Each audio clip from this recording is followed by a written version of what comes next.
Avant de suivre la vidéo, abonnez-vous et cliquez sur la cloche pour recevoir toutes les notifications afin de ne rien rater sur Kassaï Développement TV. Pour être informé, éduqué, suivez Kassaï Développement TV. Merci de suivre le pas. Kassaï Développement TV. Kassaï Développement TV pour une éducation citoyenne responsable.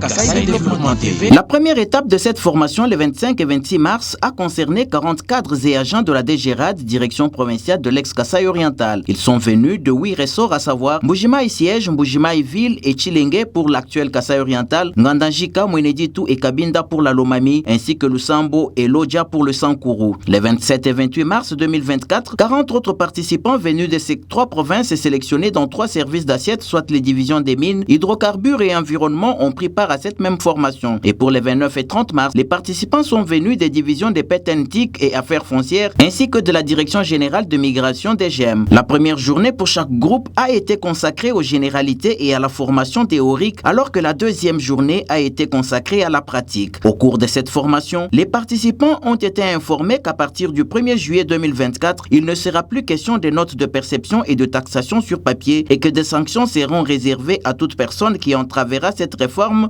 visant la numérisation. Quelles ont été les difficultés rencontrées chez les apprenants? Sont-ils prêts à muter vers le numérique? Un des formateurs répond. Bien sûr, sans aucun doute, les participants dès le 1er juillet seront tous à même d'utiliser ces logiciels qu'est Logirad, en plus avec beaucoup d'aisance. Comme vous avez pu le constater tout au long de cette session de formation, les participants ont eu l'opportunité de pratiquer, de s'exercer intensément sur les ordinateurs qui ont été mis à leur disposition. Donc nous espérons que ces utilisateurs qui sont les taxateurs de nos administrations des mines, des pétentiques, affaires foncières, DGM, seront dès le 1er juillet 2024 à même d'utiliser ces logiciels.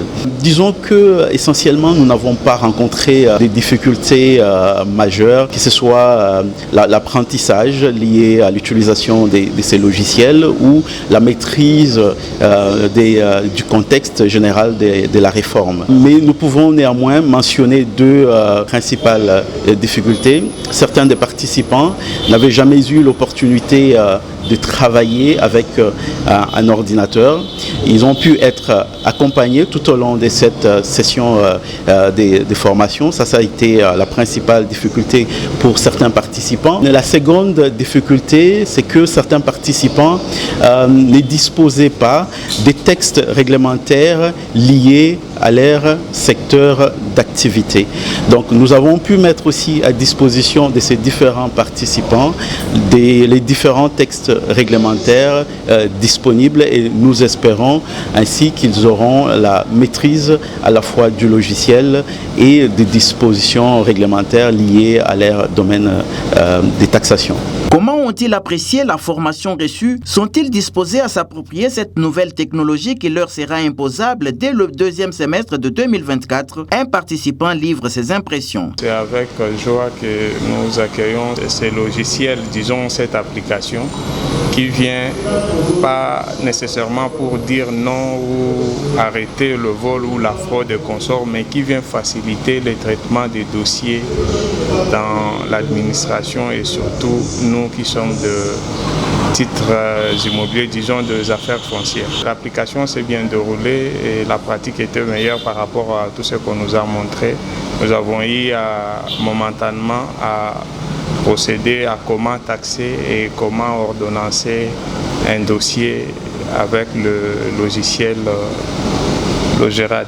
Rappelons que lors du lancement officiel de cette session de formation, le directeur provincial de la DGRAD ex-Kassaï oriental a reconnu le mérite des autorités du pays dans les réformes apportées tout en appelant les apprenants à s'approprier la nouvelle technologie afin de relayer les connaissances reçues vers leurs collègues restés dans leur ressort. M. Jean-Guilhem Moussa-Sakatumba a aussi évoqué quelques avantages de cette formation et de l'utilisation du nouveau logiciel, le Logirad.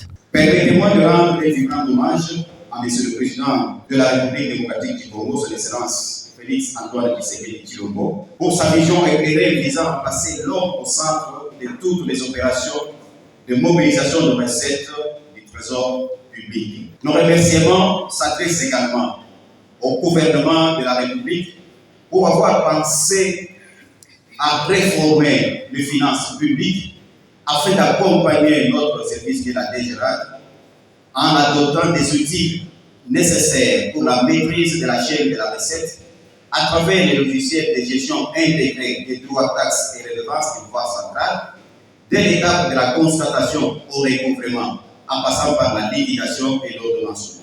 Nous plaçons ces activités dans le cadre de ce qu'on a recommandé, la dématérialisation de ce que nous avions appelé autrefois les notes de perception papier et consort.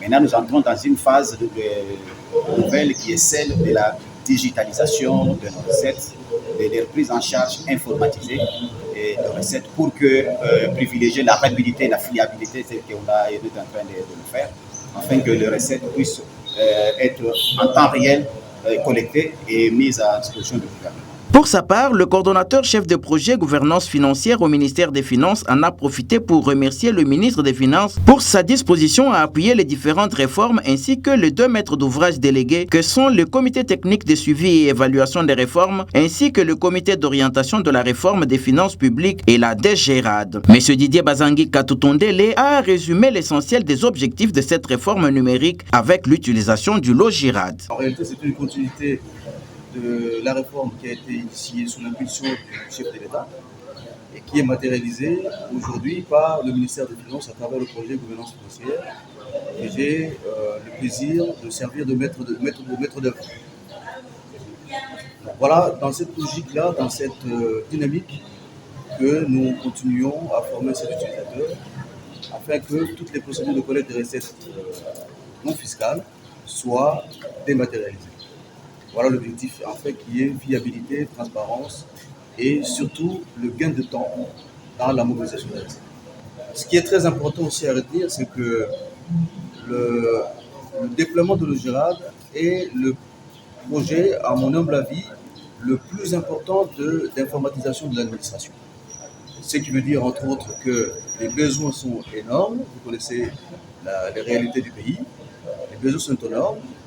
Il faut que chacun des utilisateurs puisse avoir un outil informatique pour pouvoir accéder à Logirad, pour pouvoir accéder à tous les outils que nous développons. Pour résumer, ce projet a besoin énormément de financement, besoin de matériel pour faciliter la mise en œuvre, pour faciliter l'appropriation de tout ce que nous sommes en train de faire. Il est à noter que la 2e phase de cette formation interviendra en début d'année 2025 pour les 15 services d'assiette restants et encadrés par la DGRAD. Kassai Développement TV. Vous voulez être informé, éduqué, suivez Kassai Développement TV. Merci de suivre le pas. Kassai Développement TV. Kassai Développement TV pour une éducation citoyenne responsable. Kassai Développement TV. Kassai Oriental, Kassai Central, Lomami et Fanko. Suivez KD TV. Merci de suivre le pas. Abonnez-vous à notre page Facebook Kassai Développement TV. WhatsApp +243 815 068 909.